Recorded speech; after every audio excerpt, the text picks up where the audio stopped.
ब्रह्मचारी गुरुकुले वसन्तान्तो गुरोर्हितम् आचरन् दासवन्नीचो गुरौ सुदृढ़संहृ। हम पढ़ रहे हैं my glorious master by his grace Bhurijan Prabhu.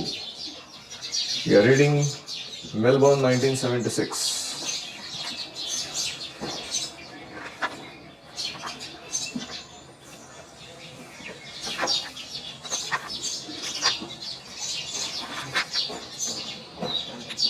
The Lord helps those who help themselves.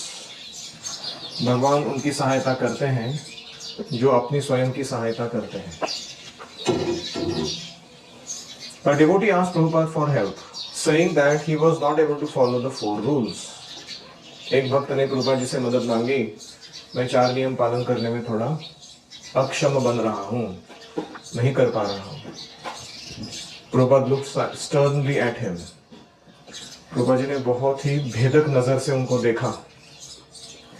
If you do not follow the regulative principles, then no one can help you. अगर तुम ये 4 नियम पालन नहीं कर रहे हो, कोई तुम्हारी मदद नहीं कर सकता। Purport: Prabhupada's statement that we must follow the basic regulations before we are able to make advancement is not harsh. आध्यात्मिक प्रगति के लिए कम से कम ये 4 नियम पालन करने पड़ेंगे। यह प्रभुपाद जी का विधान अति कठोर नहीं है। Nor is it meant to discourage those who are currently unable to strictly follow.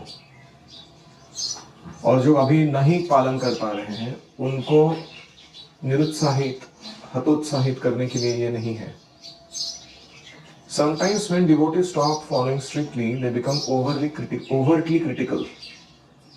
जब कुछ भक्त होते हैं आध्यात्मिक जीवन के कुछ विधि विधान पालन नहीं कर पाते हैं, तो वे दूसरों की निंदा करने लगते हैं। ISKCON and its leaders may need immediate improvement, but it still seems more appropriate that before attempting to change or revolutionize ISKCON and thus save the world, these devotees should first adhere to Prabhupada's basic instruction of following the 4 rules and chanting 16 rounds a day.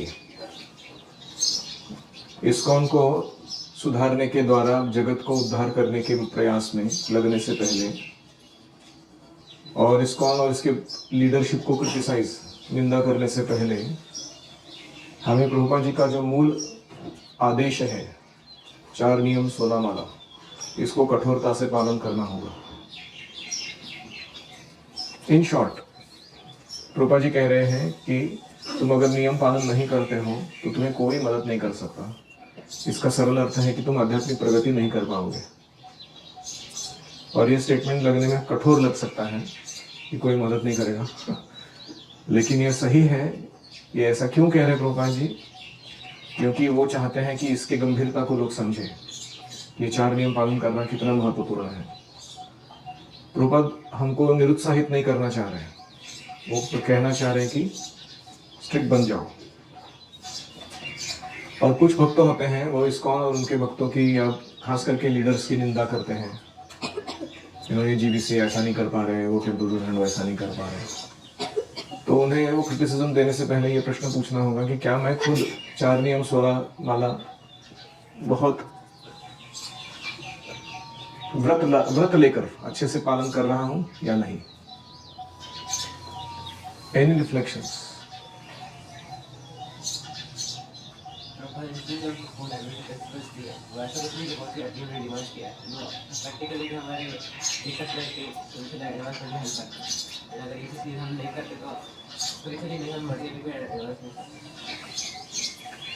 तो 4 नियम पालन करना मतलब हाँ, हम मनुष्य बनते हैं, हम डिवोटी नहीं बन रहे, हम मनुष्य बन रहे, पशु के स्तर से ऊपर उठ रहे। और 4 नियम पालन नहीं करने का मतलब है कि अपनी चेतना को हम धीरे धीरे पशु तुल्य बना रहे हैं। तो कोई लोगों को क्या लगता है, मांस नहीं खाना, जुआ नहीं खेलना, नशा नहीं करना, व्यभिचार नहीं करना, ये स्पिरिचुअल है। प्रभुपाद कहते हैं नहीं, ये स्पिरिचुअल नहीं है, ये मटीरियली मॉरल, यानी एक बेस स्टैंडर्ड है ये, कि जिसके आधार पर तुम अपने स्पिरिचुअल लाइफ को आगे बढ़ा सकते हो। अगर ये 4 नियम तुम पालन नहीं कर पाओगे तो तुम ज़्यादा देर टिकोगे नहीं आध्यात्मिक जीवन में। तो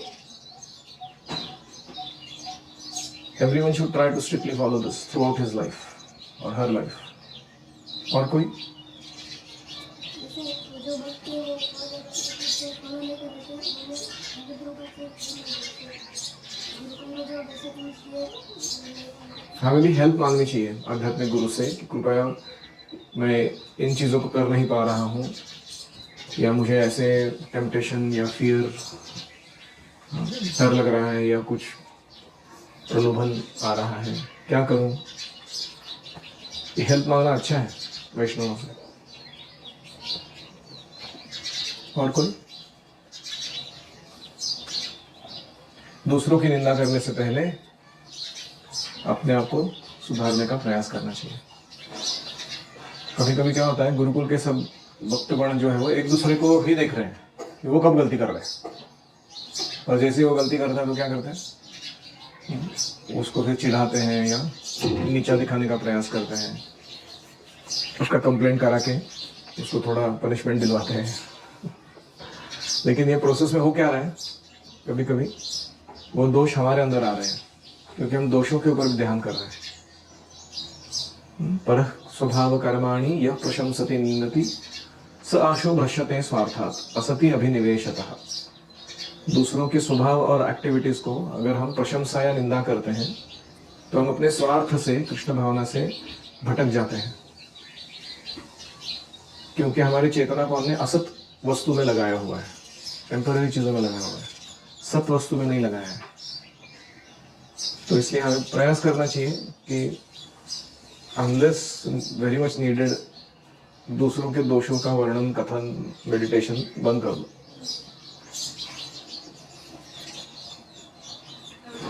यस, बोलते हैं ना हम लोग 10 ऑफेंसेस के बाद it's an offence to be inattentive while chanting. Actually अगर हम चैंटिंग के टाइम पे इनअटेंटिव रहते हैं तो फिर हमारे अंदर ये अन्य ऑफेंसेस आते हैं, ऐसे ऑफेंसेस आते हैं कि हम लोगों के प्रति वो ऑफेंस करते हैं। तो हम वही कर रहे हैं कि हम अपना देखने की बजाय बाहर देखते रहते हैं। तो अगर आपका वो काम नहीं है, आपको वो काम नहीं दिया गया है, तो आप प्लीज वो मत कीजिए, आप अपना देखिए क्या कर रहे हैं। सिर्फ जनरली टीचर्स एंड आश्रम इंचार्ज जो होता है ना, वो ही देख सकते हैं कि बाकी लोग कैसा जब कर रहे हैं। सबको एक दूसरे को देखते बैठने की जरूरत नहीं है कि नहीं? अगर अकल आपको लग रहा है कि आपका साइड वाला बहुत ही बुरा जब करता है, आप जाके उनको बता दो कि गुरुजी इनका जब देखिए थोड़ा, लेकिन उसके बाद आप भूल जाओ वो टॉपिक, आप अपने जब पे फोकस करो। अगर हम जब के समय खुद इन अटेंटिव रहते हैं तो बाकी सारे अपराध धीरे धीरे उत्पन्न होने लगते हैं मन में, सताम, निंदा, गुरूर अवज्ञा, वो सब धीरे धीरे चालू हो जाते हैं। क्यों? क्योंकि हम अपना जब ठीक से नहीं कर रहे। तो inattentive chanting is the mother of all other offences. उससे सारे बाकी अपराध जन्म लेते हैं। तो अगर हम उसे एक चीज को ठीक कर दें तो बाकी सारी चीजें अपने आप अच्छे से चलती हैं अपने जीवन में। ठीक। श्रील प्रभुपाद की जय।